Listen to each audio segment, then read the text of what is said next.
Hello, everyone, and welcome back. Wow. Um, December 22nd was certainly a newsworthy day. It began with the amazing report out of Axios from Jonathan Swan detailing how Trump uh, is beginning to turn on Pence, the Vice President of the United States. Um, and the president sees Mike Pence fulfilling his constitutional duty of declaring on January 6th or in the early morning hours of January 7th if Republicans get enough votes and signatures to delay the count and debate long enough into the early morning hours of January 7th that Joe Biden has received 306 electoral votes and therefore is elected president, and Kamala Harris has received 306 votes for vice president and therefore is elected president or vice president for a term beginning on January 20th. Would see that as the ultimate act of betrayal, not as Mike Pence carrying out a constitutional duty as president of the Senate. Last night, he sent out an email through a member of the White House staff that was noted to come directly from him to Republican members of Congress and their staff, throwing Mitch McConnell under the bus. This afternoon, he opened the pardon cannon once more and pardoned a group of war criminals and cronies that included corrupt members of Congress, a former campaign aide who was caught up in the Mueller investigation, shocker, and a Russian agent. Just absolutely mind-blowing stuff. On top of that, during the holy crap of all that, almost at exactly the same time, he releases a video in which he says that the stimulus bill that Congress just passed isn't good enough, that the $600 checks going out to Americans isn't good enough, but he wants $2,000 for every individual and $4,000 for couples. And unless that's included and they take out some of these other funding priorities in the bill, that he's going to veto it.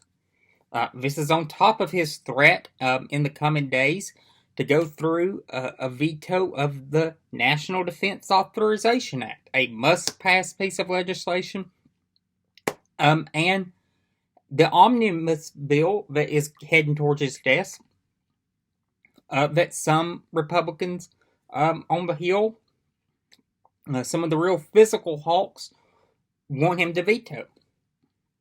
So you have the potential for three very high-level and very confrontational vetoes of bills. And Rand Paul has certainly upped the ante on the National Defense Authorization Act. He's ready to exact some legislative maneuvering to make it harder for the Senate to override that veto.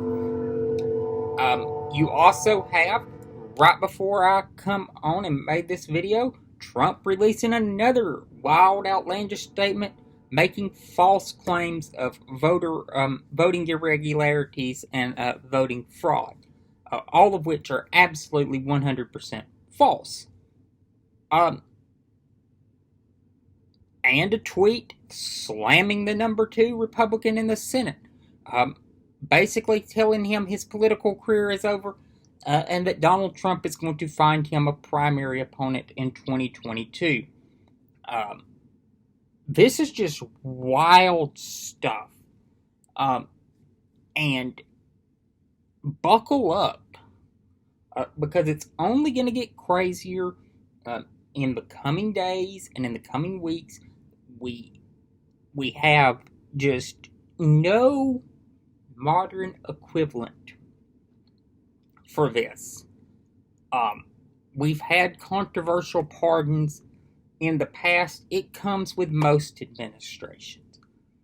Um, in the closing days, but the level of just wildness right now is insane.